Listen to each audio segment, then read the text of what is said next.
I want the broadest nook facing that. All the pine trees everywhere, that's gorgeous. I'm in love with this property. This area is not like singing to me. That's it? You didn't have angels sing? I'm so shocked. Are you okay with Flagstaff? I like living in Las Vegas, but change is hard for me. You guys know that. Home is where family is, and you just make it your home. We are transient. I guess I'm just waiting for a little bit more of a confirmation to make sure that we're really not going to leave her behind. The look at the mountain scene. Christine is awful. I'm rewatching the show, and unpopular opinion here. This scene infuriates me. Christine is so condescending. It's practically a masterclass in passive-aggressive manipulation. Let's talk about this for a second. Meri gets roasted for telling Christine to look at the mountain in season 15. But here's the thing. That same mountain imagery was used by Christine and the family to guilt-trip Meri into moving to Flagstaff in the first place, back in season 13. Remember that? Christine spent all of season 13 relentlessly pushing Meri to move to Coyote Pass, going on about the view, and how the mountain was practically calling out to her like some divine sign. And don't forget, she casually mentioned the angels singing, just to drive home how magical the whole thing was. She kept saying, "Home is where family is, we're transient," which, let's be real, was basically code for, "You have no choice but to follow us, Meri." Despite Meri literally hating the place and Kody's obvious neglect, Christine kept pushing. Then fast forward to season 15. Meri, having been swayed by Christine's vision of the family together again, spoiler, it was all a lie, tries to comfort Christine with the same mountain analogy. What does Christine do? Rejects it. She flat out says she would never want a relationship like Meri's with Kody. Excuse me, talk about ironic. Christine was practically begging Meri to ignore her own failed marriage and move to Flagstaff, but when the tables turned, Christine couldn't even stomach the idea of any relationship resembling Meri's. I mean, come on. And let's talk about the real kicker here. Meri left behind her entire life in Vegas, her friends, her community, all because Christine and the family convinced her that moving to Flagstaff was the key to rebuilding the family. Spoiler, it wasn't. Meri gets there, and she's alienated from everyone for years. No one cared about her well-being or whether she felt like part of the family. They were just after her equity from the Vegas house, plain and simple. House that for a warm welcome. Now, in the latest season, Christine has the audacity to wag her finger at Robyn for manipulating Meri into staying with Kody. Christine, honey, do you have a mirror? Let's not pretend you weren't doing the exact same thing back in season 13. Manipulating Meri into the move. Check. Shunning her once she got there. Double check. And the Lizzie story, don't even get me started. The whole family pretended to support Meri when she bought the bed and breakfast, but as soon as Kody came out as supportive, they turned on her. Suddenly, Meri was keeping secrets, and they were all acting like she'd betrayed them. The absolute nerve. But honestly, the best thing Meri did was buy that place without their approval. Good for her. The level of manipulation from everyone, Christine, Janelle, Robyn, and of course, Kody, is off the charts. They all took part in the shunning of Meri while simultaneously encouraging her to make huge, life-altering decisions for the family. Yeah, sure.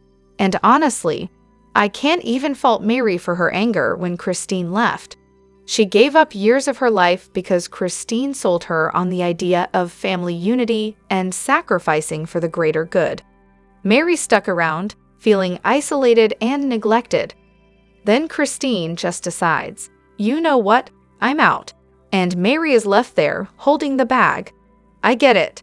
Christine's departure wasn't just a betrayal of her marriage with Kody. It was a betrayal of the very family dynamic she convinced Meri to buy into. And the way fans vilify Meri for feeling betrayed. Ridiculous. Christine, though, is a master at escaping accountability. She hides behind that sweet, I just want peace act, but her behavior is just as toxic as Kody's. The whole family's downfall. 100% on Kody and Christine. No question about it. We've got so much to dive into today, so let's not waste any time. Let's jump straight into it. Hey everyone, what's up? It's Elena here, and welcome back to my channel Reality Nexus X. Robyn really knows how to spin a story, doesn't she? From the beginning, she's kept her kids at arm's length from the rest of the family. First, she sent them to her mom's for an 11-day honeymoon, because who wouldn't want to spend that romantic time with their kids, right? Then, she needed to get permission from Meri, Janelle, and Christine to let them have the kids for a few days. Oh, and let's not forget the nanny in Vegas, which made Christine uncomfortable when she pointed it out. But now, here she is, whining about how her kids have always been separated from the family. Surprise, surprise, Robyn. You're the one who did that. And of course, she doesn't seem to realize this is all being recorded.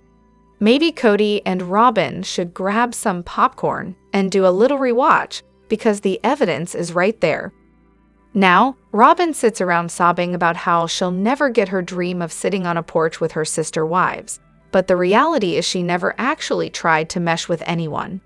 She never made an effort to blend her kids into the family as everyone's kids. Let's be real. She's talking about sitting on the porch because there's no way in hell she's letting anyone inside her house.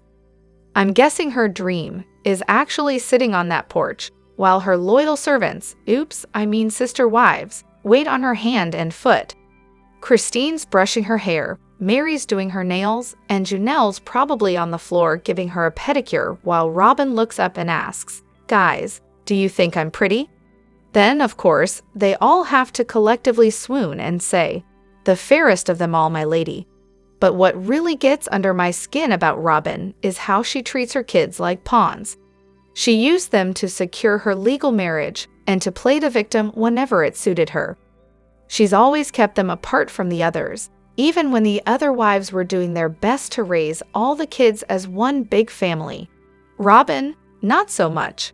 She'd push the other kids away and demand extra time for hers, essentially isolating them from the family dynamic. And then, when the other wives didn't fall in line with her, her kids were suddenly voted off the island. Gross. It's despicable how she's manipulated her kids into thinking that everyone else hates them, even if there's a shred of truth to that, which frankly, I doubt. It doesn't excuse her constant hammering that idea into their heads. It's a classic narcissist move. Let's not forget Robyn's issue with independent, free-thinking kids. She never liked how the other kids were so confident and didn't cling to their mom's aprons. Robyn always made a point of talking about how dramatic Brianna was, always crying and carrying on. Yeah, no kidding. She was a kid who needed attention and support. But instead of offering that, Robyn coddled her own kids and blamed anyone who even looked at them sideways. Meanwhile, Maddie called it out. Robyn's kids needed to try too. Robyn's whole attitude was that her girls should be treated like royalty because they weren't around from the start. And let's be honest, it's clear Robyn doesn't approve of how much freedom truly has. It's just a shame that Robyn's claims don't hold water. We saw the family try to incorporate her kids into the fold. Either Robyn's delusional or flat out lying. Either way, it's pretty obvious who's really causing the division. So Kody checks in with the nanny to figure out what she does. Yep, that's right, like the rest of us, I'm doing a rewatch. Didn't even notice it until season 16, episode 8. Thank goodness for the rewind button, right? Now, back in episode 6, around the 21:53 mark, everyone sits down to review this magical list they've been working on for months. And when I say months, I mean it took about 6 to 8 months of Kody and Robyn being called out until they finally got their act together and made the rules clear, or at least tried to. Kody chimes in with this gem. Well, I basically wrote down the rules that we have for our nanny. He hands out these papers like it's some big, formal moment. But then, in a move that's pure Kody, he turns to Robyn and awkwardly asks if she wants a copy too, because apparently he can't even keep her story straight. And Meri, who by this point I'm convinced was either a little tipsy Or maybe just trying to survive the drama. Honestly, good for her. Immediately drops the truth bomb. You know, those rules that you made up. Of course, Meri instantly regrets saying it, because in this twisted world of secrets, that was the one thing you weren't supposed to talk about. But let's be real, it was obvious. Then, as if the cringe level needed any more help, Kody follows up with, "I just checked with our nanny and said, 'What are you doing?'" Now, here's the real question. Did he just throw the nanny under the bus to protect Robyn? Or was he genuinely that clueless and needed to check with her to figure out what Robyn had told her to do? Honestly, it's hard to tell because either way, it just makes him look like an idiot. And oh my god, I can't stop laughing at because he's an idiot and can't keep her story straight line. Seriously, I almost choked on my drink. That was perfect. But let's be real here. If these rules were really Kody and Robyn's, why would they need to consult the nanny? They should have known them like the back of their hand after a year of following them, right?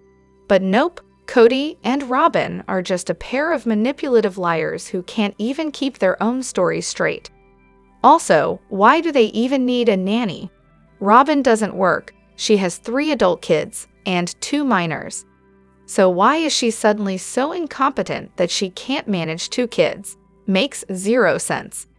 Honestly, I don't think Kody had any rules at all until the day before that conversation.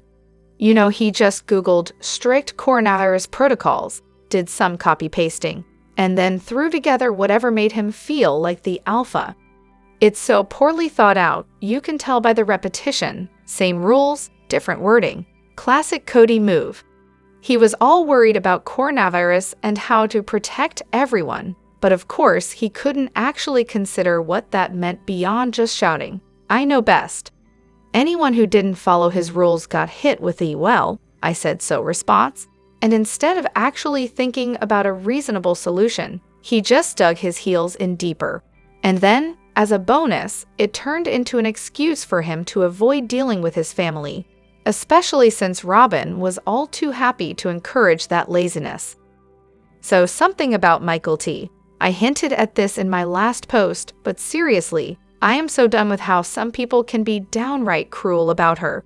We've all seen her grow up, isolated from most of the in-group, with the older siblings, and guess what?